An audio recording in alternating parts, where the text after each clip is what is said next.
Good morning, church family. Excuses are the tools of incompetence, which build monuments of nothingness, and those who exercise the uses of excuses are seldom capable of doing anything else. Author unknown. My name is Mark Anthony Iles. I've been a member of St. Peter's by the Sea for over 30 years. I was born to James and Lillian Iles in 1960. My mother died shortly after giving birth to my younger brother in 1962.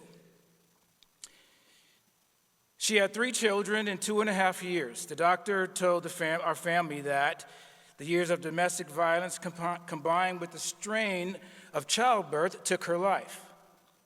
She left behind 5 children under the age of 13. I look back now, I realize God was already moving in my life, even in the middle of tragedy. My grandmother, Mary Frances Sims, stepped in and became the anchor of our family. Through faith, discipline, and love, she helped rebuild what violence had destroyed. We were raised in the Southern Baptist tradition, and when I say Southern Baptist tradition, I mean all day on Sunday at church. Then we went home, and my grandmother set each of us down for 30 minutes for a 30-minute Bible study. At the time, I thought it was punishment. Now I know it was preparation. I grew up angry. I was angry at the violence that took my mother, angry at the instability, angry at the pain, angry at the man responsible for it all. My biological father was never a father to me. I was raised by Haywood Jackson, and he was my father. He taught me that manhood is not biology. Manhood is responsibility, courage, sacrifice, and protection. As a young man, I carried anger everywhere I went. Even after college, even after success, even after building a career and doing well financially, and I learned something important. Success can hide pain, but it can't heal it. I knew I needed to forgive my biological father, but I struggled with it for years. I thought forgiveness meant excusing what he had done. Then one morning, I found myself dressed, suit and tie, on my way to work, and I found myself behind a liquor store on Imperial Highway in Maine, near the Watts community where I grew up. There he was, sitting on a dirty couch in an alley, 9 o'clock in the morning, drunk, with 2 women, one on each side of him. I walked up to him and asked him if he knew me. He said no. I stepped a little closer. He started to cry. He said, "Yes, you're my son." Fighting back my own tears, I said to him, "I came here to forgive you because hating you is killing me."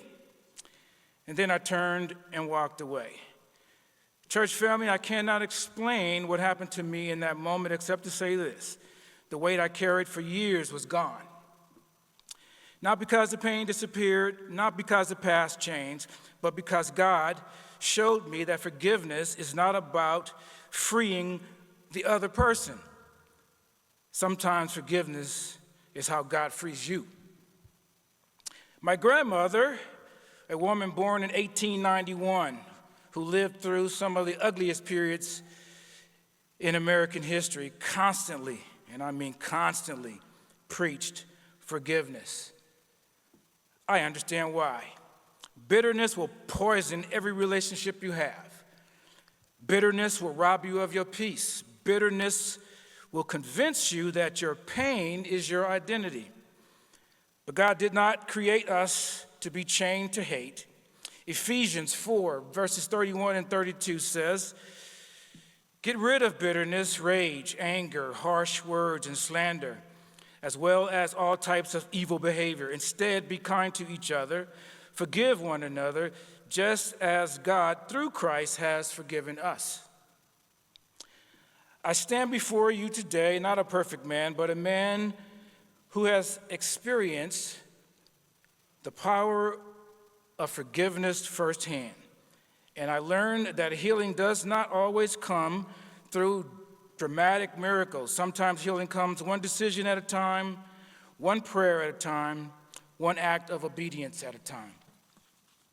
And sometimes healing begins when we finally release ourselves from what we've been carrying for years.